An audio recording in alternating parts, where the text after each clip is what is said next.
We've got another VCR, another top loader, VHS, national brand NV-2000. This has mechanical eject, but unlike the other one we looked at, the controls for transport are electronic. Still mechanical timer. It has a quick slow button. There's a flap here which sets the video input between the tuner and camera, and it's got a tracking control there. It says fixed, but doesn't have a mark on it. Oh, it's a little slight change.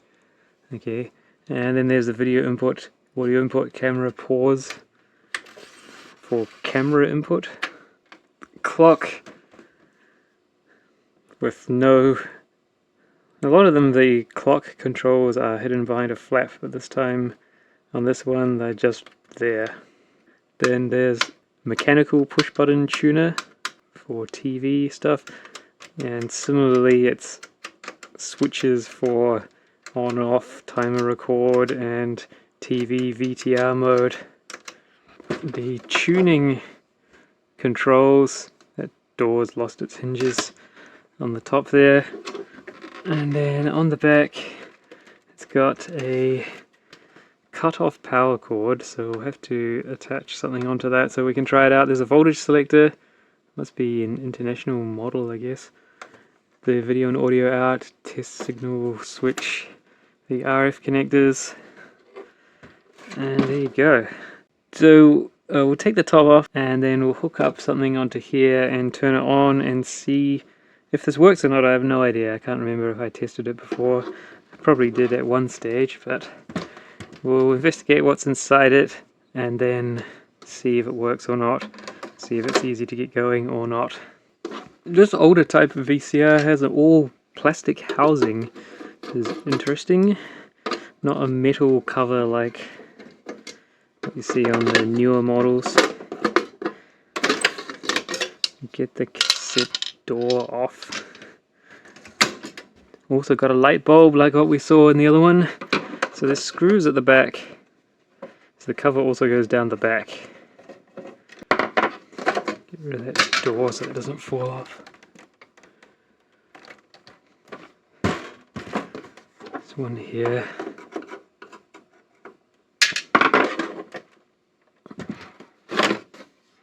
Okay, look at that.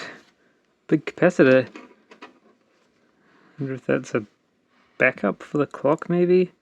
Or would it be... It's not really a power supply smoothing capacitor because it's all out there by itself. And it's wiring towards the front. There's red screws be to take the front off. And there's RF stuff in here. This thing here for soft eject.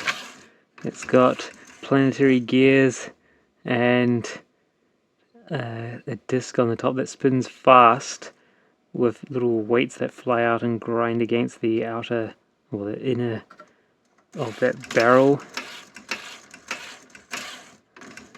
to make the eject more gentle. It doesn't want to latch in very much. I think the thing in there is misshapen. So you have to help it by pushing the eject button to get it. Oh, just push it hard. If you push it gently. Oh, we freed it up. Oh, look at that. It must have just got stiff then. Before it was not clicking in, but after slamming it. Ah, I see what's happened. The little thing in there that holds the eject latch away when it's open wasn't doing that before, so it was just hitting on the top like that. You'd have to release it. Yeah, so I guess grease is dried out in there and the little hooky thing now comes up properly and waits for you to latch it down, because before it wasn't doing that, so it was always acting as though it was latched down so it wouldn't let that in. Anyway, capstan's in medium condition, not that good. The pinch roll has gone a bit smooth. Yeah, interesting. The other really old machine we looked at last time and this one, they don't appear to have the coils, transformer coils on the head peeling off because I can't hear that, and we didn't observe that type of behavior on the previous old one. So that's interesting. It must be a certain age of machine that has the glue flaking off. Let's get a power cord of some sort on there, and we'll try turning this on and see what happens. Let's plug this thing in and see if anything interesting happens. It seems to be dead. Well, the clock's flashing, but it's not settable. Oh no, the timer record switch was in. Okay, yeah, I guess that's what we expect because we had it pushed up on its front. Yeah, that's what you got to watch out for. When that switch is in, nothing will function. You see the channel indicator's gone out. There you go. So can we set the clock now? Can. Good. Alright. Well, let's stick some sort of a tape in there and see if it does anything that looks like playing it. Let's start with this tape husk. Oh, what is that? Oh, the thing that flips the door open. Don't seem to like that. Okay. Play. No. Play.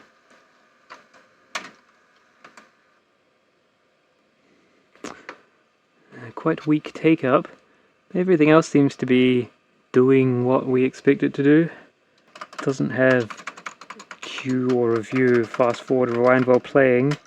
That must be a later addition. Check the fast forward, that's not too bad. And the rewind, not too bad. Alright, perhaps then we should try an actual tape in it and see what that does. Okay, the thing that lifts the flap up does work. Does it? Oh. Something doesn't. Oh, that's what the problem is, isn't it? That thing which is supposed to hold the tape down was unhooked. Unhinged. Okay, get the video cable. Okay, something exciting happens. Alright, let's go. Play.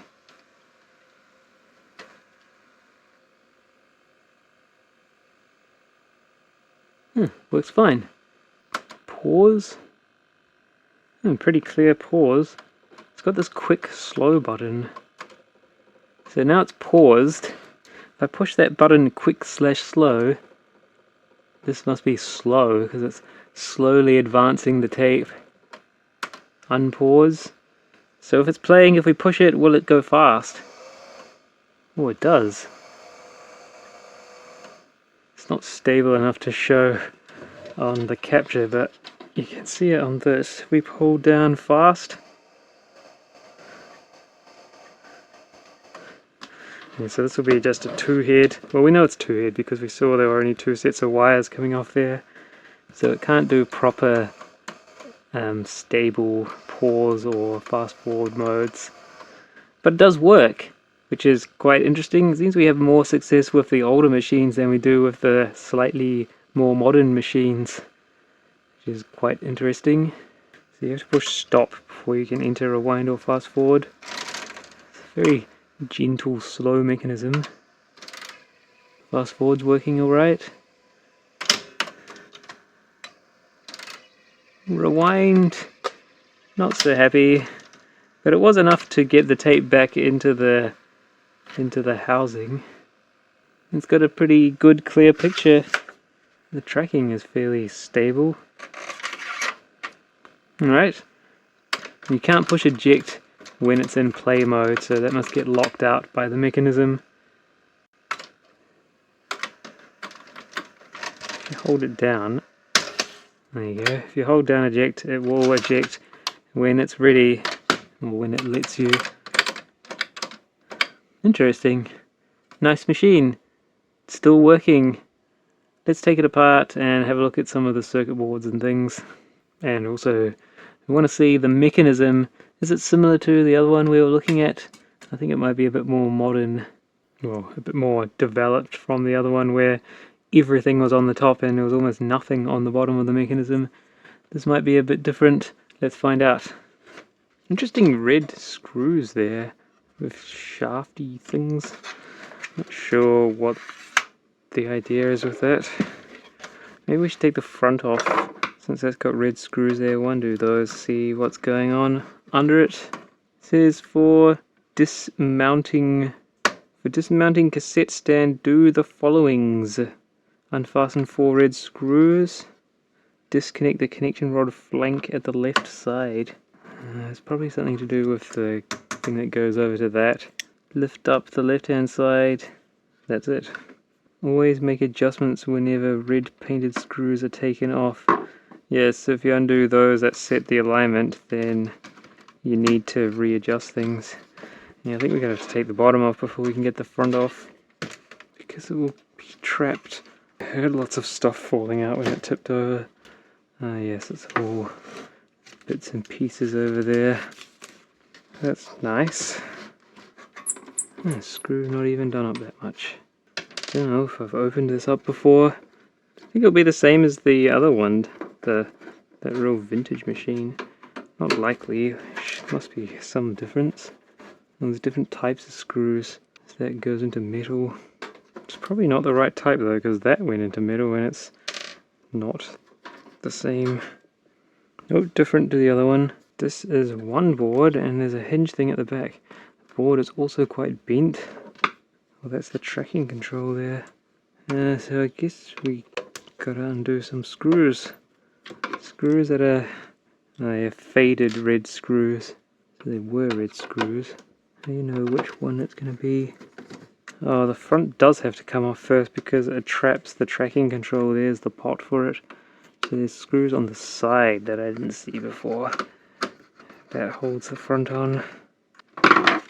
Okay, the front is off. Now, does that help this? Not really. Didn't change it at all. Does that mean this piece needs to come off? Or does this push back? That would make more sense, wouldn't it? Yeah, there's screws here that have to be undone. Yeah, the shape of the hinge thing on there means it pushes back, so you don't have to take the front off. Oh, there's several more screws. Not that one. This one here. Oh, and there. Is there a heavy thing on this? Why does it need so many screws here? Maybe not that one, even though it's red. Yes, that one, even though it's red. Well, that one because it's red. So push that back, and then it releases the controls from the front, and then it can hinge up. This mechanism reminds me of what is in the NV-3000 or PV-3000 portable VCRs, probably of the same vintage. That's really interesting. Slippy belts, loading belt there. It says do not turn pulley manually as your manual turning at each mode will result in breakage of the lever. See service manual. Oh, so we can't manually turn that. So that's what you get on the main board there. Bunch of good things. Various system control and servo things here. And then on this side it's the video processing circuit with the signal from the head coming into there. Now on this there's mode switch, capstan motor there, DC motor, then there's loading motor next to it which goes up to there, onto here, into the mechanism. Then the tape reels are driven from here. Yeah, just that I think. Then there's the head motor there. That's the capstan shaft will come off that pulley. Head motor, which comes off that driver chip there. That one, that's where head motor connects. Yeah, so it's quite a different mechanism to the older machine we looked at before that had the piano key transport controls, which had almost nothing on the bottom and all the mechanical bits are on the top. This one, it's more conventional. I guess it's a couple of years newer. That will be the tuner parts there. And that is the tuner parts. Alright, we'll put this back. Don't really need it open anymore. A good look. Looks like someone's changed that chip at some point since it's got flux on it. Interesting. Some different screws there. Oh, it's just grounding onto the metal plate, so it couples the ground on this onto the mechanism. Okay, the bottom can go back on, I think, because it doesn't hold anything else. The front can come off without, the bottom because the bottom edge here doesn't come off as part of the front. Oh, that screw seems to be stripped out, or the thread's stripped out. That was why it was loose to start with. Okay, that's what you get on the front. The transport controls, LEDs, and then there's the VFD for the clock. It's an older type where it's got this rounded sort of formed glass. The newer ones that just a surround of glass and then flat sheet on the front and back. This interesting little momentary switch which you can use for checking your timed recording settings. Mechanical timer. A little bit of stuff on the magnet there. It's got the hall sensor like the other one we saw. And then this channel selector. And then those various switches for power, recording, TV, VCR. Then in the back, got the power transformer there, the RF modulator and tuner bits and pieces, and the rest of the tuner over there that we saw. There's, oh, that's the RF modulator there, is it? Oh, so that there then of these connectors is the RF amplifier, RF modulator, and then the first stage of the tuner behind it there, and a can that's screwed on with those. Yeah, it wasn't very integrated back then, not like it is now. It will just be one little module now. VCRs don't exist now. Then this is the power supply stuff here, various rectifiers and regulators and capacitors. Let's take a look under here since there's some red screws. Oh, that comes off nicely and reveals the rest of the tuner circuit there. That has quite a lot of unpopulated parts. I guess in different regions they'll fit different things to do with how stuff's. And this thing here is just variable resistors and switches for selecting the bands and then the channels within the bands with varying voltages, and then which one is active is done by these switches on the front, chosen by the switches on the front, and then that will decide a tuning voltage that again gets applied into the circuit here to tune the channel. Analog TV.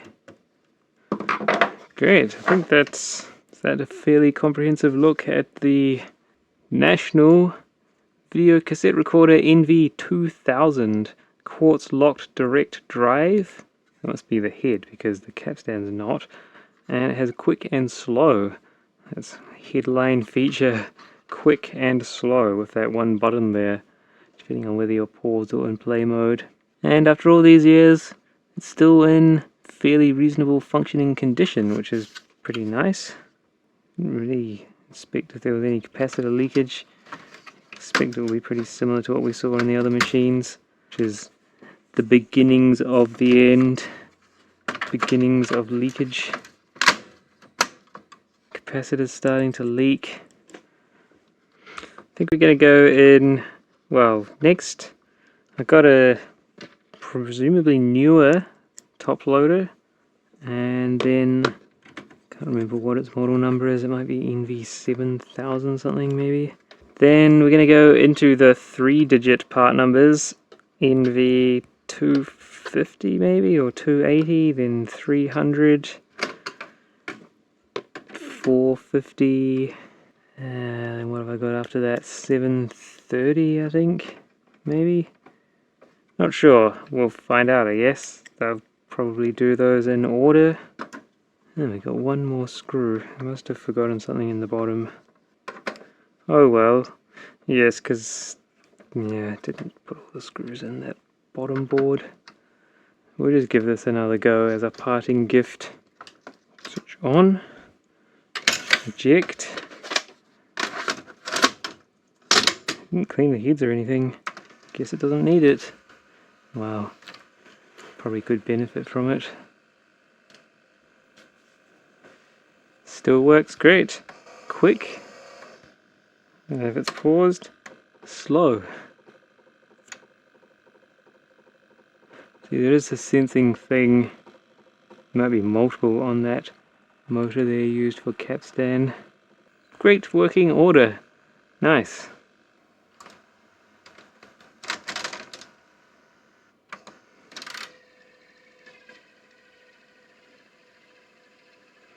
Rewind and fast forward's a bit soft, as we discovered.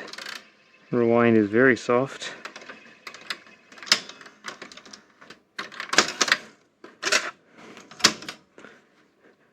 Great. National NV-2000, probably called Panasonic NV-2000 in some areas.